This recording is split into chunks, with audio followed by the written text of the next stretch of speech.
नमस्कार मित्रों, आर्यालोक में आप लोगों का स्वागत है। अगर इस चैनल पे नए हैं तो चैनल को सब्सक्राइब कर लीजिए और लाइक कर दीजिए। तो आज हम कहानी सुनेंगे माँ के इमोशनल कहानी। तो चलिए कहानी शुरू करते हैं। दोस्तों, माँ के विषय में लिखी गई कई तरह की कहानियाँ इंटरनेट पर मौजूद हैं और इनमें से ज़्यादातर माँ की इमोशनल कहानियाँ आपकी आंखों में आंसू ले आती होगी। माँ के विषय में लिखी गई दर्द भरी कहानियाँ बच्चे हो या बूढ़े सभी को रुला जाती है, क्योंकि सभी इन कहानियों से कनेक्ट कर पाते हैं। आज की जो कहानी हम आपके साथ साझा कर रहे हैं उसका शीर्षक है माँ का बड़ा दिल। एक पति पत्नी के जोड़े 2 बच्चे हुए।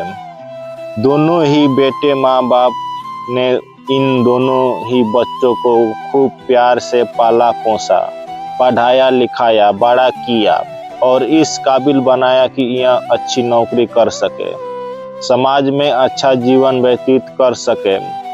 अपने बच्चों के लिए दिन रात कड़ी मेहनत करके एक बंगले जैसा 2 मंजिला घर बनाकर दिया, ताकि दोनों बेटे शादी के बाद एक साथ लेकिन अलग अलग कमरों में रह सके, ताकि आगे चलकर कभी बंटवारे का विचार ना आए और इनमें लड़ाई झगड़े ना हो। दोनों बेटों को अच्छी नौकरियां लग गई, दोनों की ही शादी हो गई। बड़ा बेटा जो घर के पहले माले में रहता था, उसका एक बच्चा भी हुआ। पोते का मुंह देखकर दादा दादी बहुत खुश हुए। सब ठीक चल रहा था, लेकिन थोड़े ही दिन बाद बूढ़े पति की मौत हो गई। जब तक पति जिंदा था, दोनों के और बहू माँ का सम्मान किया करते थे। जैसे ही पति मर गया, दोनों बेटे और बहुएं हर दिन माँ की सेवा करना तो दूर, माँ को हर दिन खाना खिलाने के लिए भी राजी ना थे। दोनों बेटे और बहुओं ने मीटिंग की और तय किया कि माँ को खाना खिलाने की जिम्मेदारी बांट ली जाए, यानी कि 15 दिन बड़ा बेटा और 15 दिन छोटा बेटा माँ के खाना की जिम्मेदारी लेगा। जिन बेटों के बिना दिन रात देखे भूख ना होते हुए भी और मनचाहा खाना हमेशा खिलाने के लिए जो माँ तैयार रहती थी, अब उसी माँ को बेटों ने यहाँ पर दिनों के हिसाब से खाना दिया जाता था।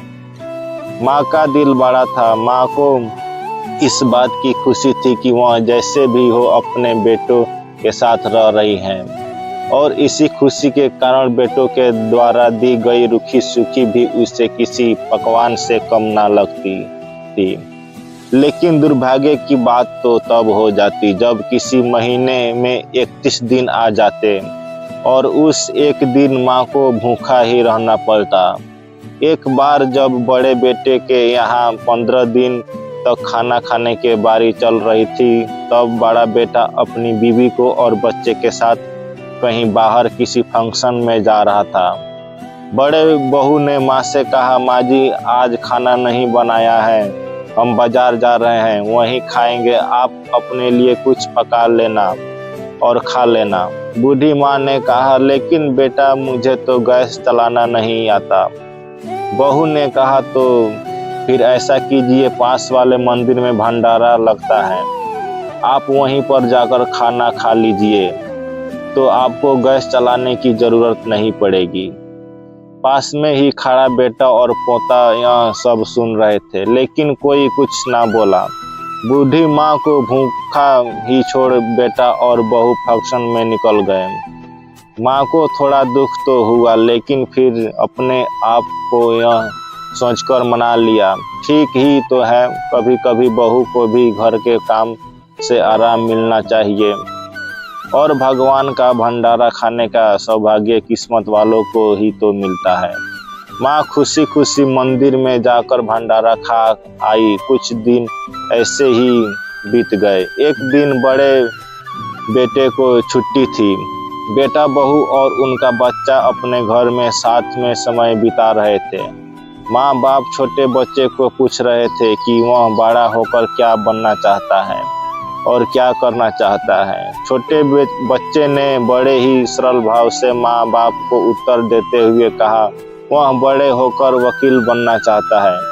उसकी इच्छा इस घर से भी बड़ा एक घर लेने की है, लेकिन वह घर मंदिर के पास होना चाहिए।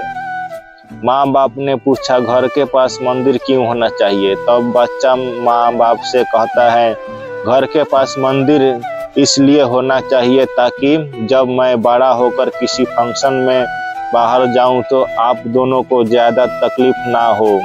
मंदिर नजदीक रहेगा तो आपको ज्यादा दूर जाकर भंडारा नहीं खाना पड़ेगा।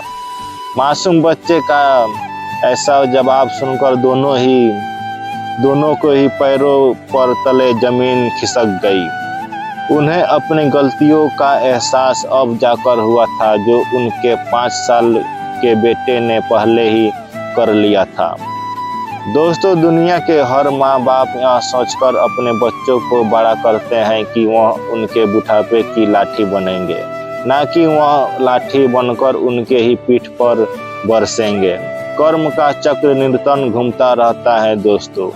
आज जो तुमने दूसरों के साथ कर रहे हो, आगे चलकर तुम्हारे साथ वही होगा, यह तय है। इसलिए हमेशा याद रखो कि दूसरों के साथ वैसा ही बर्ताव करो जैसा तुम चाहते हो कि बाकी लोग तुम्हारे साथ करें। मैं जानता हूँ दोस्तों, यह माँ की भावुक करने वाली इस कहानी पढ़कर आप सभी भावुक हो गए हैं, लेकिन कहानी को लिखने का उद्देश्य आपको भावुक करना नहीं था, बल्कि लोगों का तय यह संदेश पहुंचाना था। हमारे वर्ष में जिन माँ बाप को भगवान का रूप कहा गया है, उनके साथ आजकल जैसा व्यवहार हो रहा है वह नहीं होना चाहिए। कहानी पूरी पढ़ने के लिए धन्यवाद। इस कहानी को आप लोगों तक पहुंचाइए, जितना हो सके शेयर कीजिए, और ऐसा करने से अगर कुछ लोग भी अपने बूढ़े माँ बाप के साथ अच्छा व्यवहार करने लगते हैं तो हम अपने आप को सौभाग्यशाली समझेंगे। धन्यवाद मित्रों।